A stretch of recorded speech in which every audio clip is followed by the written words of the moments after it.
সর্বপ্রথম খ্রিস্টপূর্ব ২৫৫ সালে মিশরে ডাক ব্যবস্থার নিদর্শন পাওয়া যায়। এছাড়া ভারতীয় মিথোলজি এবং পুরাতন ইতিহাস পর্যালোচনায় দেখা যায় যে বৈদিক যুগেও এতদ অঞ্চলে ডাক যোগাযোগ ব্যবস্থার পদ্ধতি প্রচলিত ছিল। চাণক্যের অর্থশাস্ত্রে দূত মারফত রাজস্বের সংবাদ আদান প্রদানের নিদর্শনও পাওয়া যায়। ১৫৩৮ থেকে ১৫৪৫ সময়কালের জন্য শেরশাহ সুরির আমলে মূলত প্রাতিষ্ঠানিক ডাক ব্যবস্থার সূচনা করা হয়। ১৬৮৮ সালে ইস্ট ইন্ডিয়া কোম্পানি প্রথম পোস্টাল স্টেশন স্থাপন করে।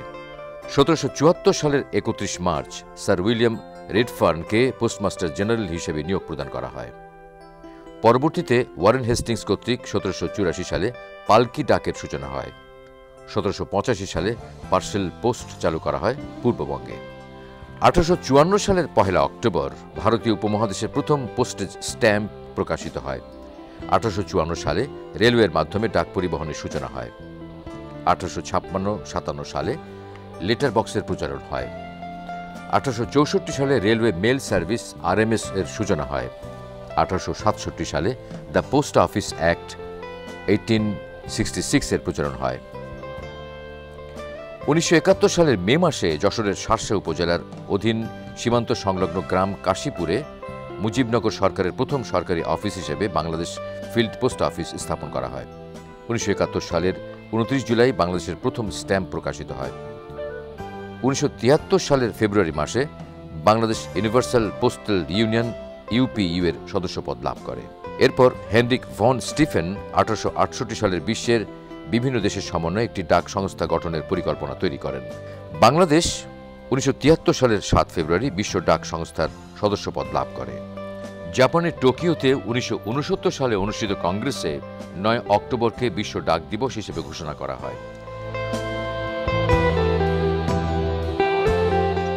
দৈনন্দিন জনজীবন ও ব্যবসা এবং দেশের সামাজিক ও অর্থনৈতিক উন্নয়নে পোস্টাল সেক্টরের অবদান সম্পর্কে সচেতনতা সৃষ্টি করাই বিশ্ব ডাক দিবসের উদ্দেশ্য।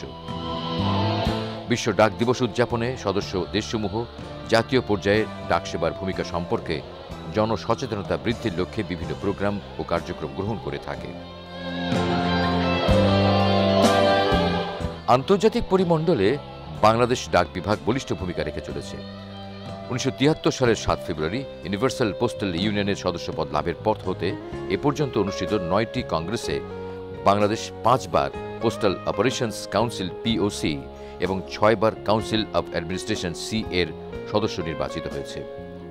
২০১২ সালে অনুষ্ঠিত ইউনিভার্সাল পোস্টাল ইউনিয়নের ২৫তম কংগ্রেসে অ্যাডমিনিস্ট্রেটিভ অর্গান তথা কাউন্সিল অব অ্যাডমিনিস্ট্রেশন C এর সদস্য পদে নির্বাচিত হয়ে বাংলাদেশ ২০১৩ থেকে ২০১৬ মেয়াদের জন্য কাউন্সিল অব অ্যাডমিনিস্ট্রেশন C এর সদস্য হিসেবে দায়িত্ব পালন করছে। জাপানের টোকিওতে ১৯৬৯ সালের কংগ্রেসে ৯ অক্টোবরকে বিশ্ব ডাক দিবস হিসেবে পালনের জন্য সিদ্ধান্ত গৃহীত হয় এবং এটি ঘোষণা করা হয়। আমাদের দৈনন্দিন জীবনে, ব্যবসা, অর্থনৈতিক জীবনে, সামাজিক জীবনে ডাক বিভাগ এবং এর প্রদত্ত সেবাগুলো জনসাধারণের মাঝে তুলে ধরে সচেতনতা সৃষ্টির জন্যই কিন্তু বিশ্ব ডাক দিবস পালিত হচ্ছে। এবং আমাদের একটি বাধ্যবাধকতা আছে যে প্রত্যেকটি দেশই তাদের নিজস্ব ডাক বিভাগগুলো কিভাবে জনসেবা প্রদান করছে সেই বিষয়টি তুলে ধরবে এই বিশ্ব ডাক দিবসে। আমাদের এই ডাক দিবসের প্রথমেই আমরা জাতির জনক বঙ্গবন্ধু শেখ মুজিবুর রহমানকে স্মরণ করছি, কারণ তিনি ডাক বিভাগকে একেবারে পৃথক স্বতন্ত্র একটি বিভাগ হিসেবে পরিণত বা রূপান্তর বা এর অগ্রযাত্রা শুরুর জন্য প্রাথমিক পদক্ষেপটি গ্রহণ করেছিলেন এবং এই প্রক্রিয়ারই অংশ হিসেবে কিন্তু স্বতন্ত্র একটি ইঞ্জিনিয়ারিং সেল গঠিত হয়েছিল। আমরা এখন the post office amendment act ২০১০-এর ফলে সনাতনী যে ডাক সেবা ছিল সেটি থেকে আমাদের যে রূপকল্প ২০২১ এবং ডিজিটাল বাংলাদেশ গড়ার লক্ষ্যে যে নতুনভাবে ডাক বিভাগকে আধুনিকায়নের যে যাত্রা সেটির দ্বার কিন্তু উন্মোচিত হয়েছে। আমরা একদিকে যেমন আমাদের ইতিহাস, ঐতিহ্য, ডাক বিভাগে যা আছে সেটা সংরক্ষণ করতে চাই, একইভাবে আমরা ডাক বিভাগের আধুনিকায়নের উপরও কিন্তু গুরুত্ব আরোপ করতে চাই। বর্তমান সরকার ডাক বিভাগের আধুনিকায়নের উপর গুরুত্ব আরোপ করেছেন, যেমন আমাদের বিভিন্ন প্রকল্প আছে যেগুলো চলমান। ডাক বিভাগের কার্যক্রিয়া স্বয়ংক্রিয় প্রক্রিয়াকরণ এবং এর অধীনে 91টি ডাকঘরে স্বয়ংক্রিয় হয়েছে ইতিমধ্যে, এবং আরও 134টি ডাকঘর কিন্তু অটোমেশনের আওতায় চলে আসবে। তথ্য প্রযুক্তি নির্ভর গ্রামীণ ডাকঘর নির্মাণ, ইতিমধ্যে 94টি ডাকঘর কিন্তু পোস্ট ই সেন্টার স্থাপন করা হয়েছে, এবং আমরা আরও 900টিতে পোস্ট ই সেন্টার স্থাপনের যে কাজ সেটি চলমান রয়েছে। Post E centre for rural community, এটার আওতায় 2500টি তথ্য প্রযুক্তি নির্ভর গ্রামীণ ডাকঘর এটা কিন্তু ইতিমধ্যে নির্মিত হয়েছে, এবং আরও 6000টি ডাকঘর আমাদের নির্মাণ প্রক্রিয়াধীন রয়েছে। আমরা ডাকঘরের সদর দপ্তরও নির্মাণ করছি, এবং আমাদের যে পরিবহন ব্যবস্থা আছে ডাকঘরের, যেটি এতদিন ছিল রেল নির্ভর, এতদিন ছিল স্টিমার নির্ভর, সেক্ষেত্রে আমরা এই কিছুদিন আগেই একনেকে আমাদের অনুমোদিত হয়েছে 118টি আমরা যানবাহন আনছি, যার ফলে সড়কের যে ব্যাপক বিস্তার ঘটেছে বিভিন্ন জায়গায় যোগাযোগের ক্ষেত্রে সেটি আমরা ব্যবহার করতে পারবো, এবং এর মাধ্যমে আমরা সেবা একেবারে প্রত্যন্ত অঞ্চলে পৌঁছে দিতে সক্ষম হব। আসলে আমরা যদি বলি যে আমাদের ডিজিটাল বাংলাদেশের দিকে আমরা অগ্রসর হচ্ছে, এবং ডাক বিভাগকেও কিন্তু আমাদের সেভাবেই সঙ্গে নিয়েই অগ্রসর হতে হবে। তারপরও যেহেতু আমরা আমাদের ইতিহাস, ঐতিহ্য, সংস্কৃতিকে আমরা অনেক মূল্য দিয়ে থাকি, সেজন্য আমাদের চিন্তা হচ্ছে যে আমাদের সংস্কৃতিটিকে আমরা সংরক্ষণ করব। যেমন রানার আছে, আমাদের ডাক টিকিট আছে, এগুলো আমরা সংরক্ষণ করতে চাই। বাচ্চাদের মধ্যে চিঠি লেখার অভ্যাস গড়ে তোলার জন্য সেই বিষয়ে প্রতিযোগিতার আয়োজন করতে চাই।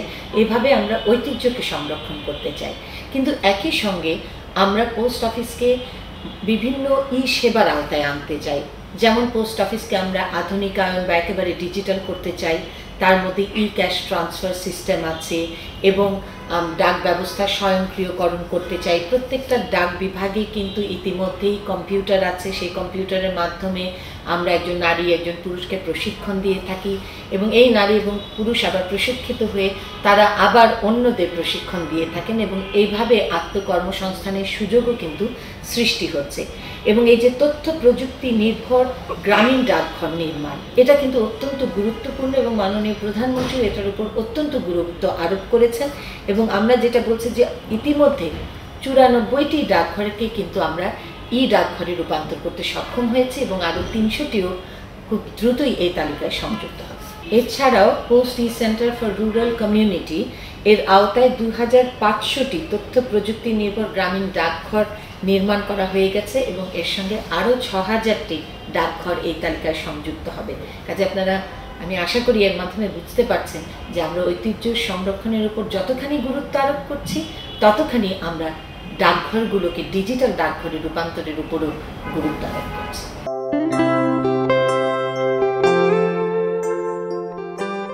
মহাজোট সরকার 2009 সালে ক্ষমতা গ্রহণের পর মাননীয় প্রধানমন্ত্রী কর্তৃক ডিজিটাল বাংলাদেশ বিনির্মাণে ঘোষিত রূপকল্প 2021 বাস্তবায়নে বাংলাদেশ ডাক বিভাগ সর্বস্তরে সক্রিয় উদ্যোগ গ্রহণ করে। 2009 সালে 15 এপ্রিল তারিখে ইএমএস এর ক্ষেত্রে ট্র্যাক অ্যান্ড ট্রেসিং পদ্ধতি চালু করা হয়। 9 জুন 2009 তারিখে internet based online enquiry system চালু করা হয়। আন্তর্জাতিক চিঠিপত্রের ক্ষেত্রে অনলাইন এনকোয়ারি সিস্টেম রাগবি চালু করা হয়। স্বাধীনতার পরবর্তীকালে দেশের পুনর্গঠন প্রক্রিয়ায় ডাক বিভাগকেও গুরুত্বের সাথে পুনর্গঠন করা হয়।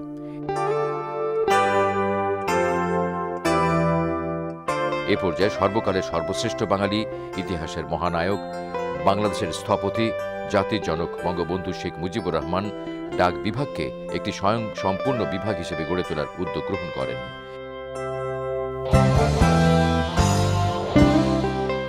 1874 সালের 9 অক্টোবর সুইজারল্যান্ডে বার্নে ইউনিভার্সাল পোস্টাল ইউনিয়ন প্রতিষ্ঠিত হয়।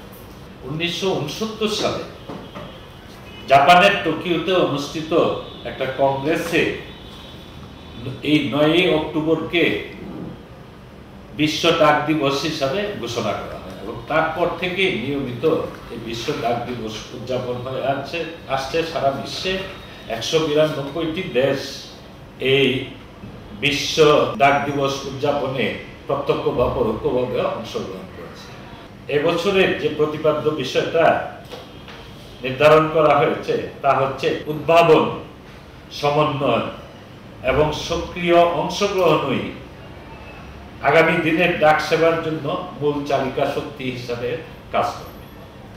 16 ডিসেম্বর 1971 আমরা বিজয় অর্জন করি 9 মাস স্বাধীনতা যুদ্ধের পর, এবং সেই 16 ডিসেম্বর 1971 ঠিক 4 দিনের মাথায় অর্থাৎ 20 ডিসেম্বর 1971 ডাক অধিদপ্তর প্রতিষ্ঠিত। এটা একটা যুদ্ধ বিধ্বস্ত বাংলাদেশের ইতিহাসে এটা একটা স্মরণীয় ঘটনা। এবং 7 ফেব্রুয়ারি 1973 তারিখে আমাদের জাতির পিতা বঙ্গবন্ধু শেখ মুজিবুর রহমানের দূরদর্শিতা বাংলাদেশ ইউনিভার্সাল পোস্টাল ইউনিয়নের সদস্যপদ সেই 73 সালে আমরা লাভ করি। আমাদের ডাক বিভাগকে যুগোপযোগী করার জন্য আমরা বিভিন্ন কার্যক্রম, বর্তমান সরকার ডাক বিভাগে বেশ কিছু যুগান্তকারী কার্যক্রম গ্রহণ করেছি এবং করছি। তার মধ্যে বেশ কয়েকটা চলমান প্রজেক্ট আছে আমাদের, যেমন ডাক বিভাগের কার্যক্রম স্বয়ংক্রিয়করণ, তথ্য প্রযুক্তি নির্ভর গ্রামীণ ডাকঘর নির্মাণ, post centre for rural community, Bangladesh ডাক অধিদপ্তরের পরিবহন ব্যবস্থা শক্তিশালীকরণ প্রকল্প, বাংলাদেশ ডাক অধিদপ্তরের অধীনস্থ জরাজীর্ণ ডাকঘর সমূহের নির্মাণ পুনর্নির্মাণ। এই নির্মাণ পুনর্নির্মাণ সংক্রান্তে আমি বলবো আমাদের একটা ফেজ শেষ হয়েছে, আর একটা ফেজের কাজ শুরু হয়েছে এবং চলমান আছে। তারপর আছে আমাদের পোস্টাল ডাটা রিকভারি সেন্টার নির্মাণ এবং মেল প্রসেসিং ও লজিস্টিক সার্ভিস সেন্টার নির্মাণ। প্রত্যেকটা প্রকল্প আমরা গ্রহণ করেছি বর্তমান প্রেক্ষাপটে এবং বর্তমান চাহিদার। আমি এক্ষেত্রে বলবো যে আমাদের পোস্ট সেন্টার প্রকল্প, আমাদের ৯,৮৮৬টি post office, district headquarter post office বা জিপিও এগুলা ছাড়া ৮৫০০ পোস্ট অফিসকে আমরা চিহ্নিত করেছি যে এগুলাকে পোস্ট সেন্টারে রূপান্তর করা যায়।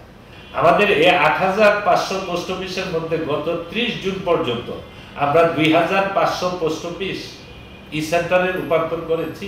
অক্টোবর মাস পর্যন্ত এর মধ্যে আরো শতাধিক পোস্ট অফিসকে আমরা পোস্টাল সেন্টার হিসাবে রূপান্তর করেছি, এবং পোস্টাল সেন্টার পোস্ট সেন্টার হিসাবে গ্রামীণ প্রত্যন্ত অঞ্চলে যে সেবা পৌঁছে দেওয়া, সরকারের সেবা বা সরকারের যে ডিজিটাল সেবা পৌঁছে দেওয়ার যে লক্ষ্য, সেই অভিষ্ট লক্ষ্য অর্জনে আমরা সক্ষম হচ্ছি।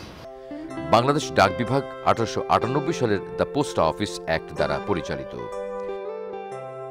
মহাজোট সরকার 2010 সালের 28 জানুয়ারি 1898 সালের দ্য পোস্ট অফিস অ্যাক্টের অধিকতর সংশোধনকল্পে the post office amendment act 2010 জারি করেন। এই সংশোধিত আইনের ফলে সনাতনী ডাক সেবা থেকে বেরিয়ে ডিজিটাল সেবা প্রদানের দ্বার উন্মোচিত হয় এবং এর ফলে তথ্য প্রযুক্তির মহাসড়কে বাংলাদেশ ডাক বিভাগের পথচলা সুগম হয়। এই আইনের সংস্কারের ফলে ডাক বিভাগ পোস্টাল ক্যাশ কার্ড এবং ইলেকট্রনিক মানি ট্রান্সফার সার্ভিস 2010 সালে প্রবর্তন করে। মাননীয় প্রধানমন্ত্রী 26 মার্চ 2010 তারিখে EMTS ও পোস্টাল ক্যাশ কার্ড সার্ভিস দুটি শুভ উদ্বোধন করেন। বর্তমানে 2750টি ডাকঘরে EMTS এবং 1438টি ডাকঘরে পোস্টাল ক্যাশ কার্ড সার্ভিস চালু করা হয়েছে। বিশ্বব্যাংকের অর্থায়নে স্থানীয় সরকার বিভাগ 14,127টি অতি দরিদ্র পরিবারকে পোস্টাল ক্যাশ কার্ডের মাধ্যমে ভাতা পরিশোধ করছে। 2012 সালের 6 জুলাই তারিখে সোনালী ব্যাংক লিমিটেড এবং পোস্ট অফিস কো ব্র্যান্ডেড ATM বুথের শুভ উদ্বোধন করেন তৎকালীন মাননীয় ডাক ও টেলিযোগাযোগ মন্ত্রী অ্যাডভোকেট সাহারা খাতুন। হ্যালো মা, পোস্টাল ক্যাশ কার্ডের মাধ্যমে তোমার পাঠানো 1000 টাকা আমি পেয়েছি। আমার পরীক্ষার রেজাল্ট দিলেই আমি বাড়ি ফিরে আসবো। আচ্ছা ঠিক আছে।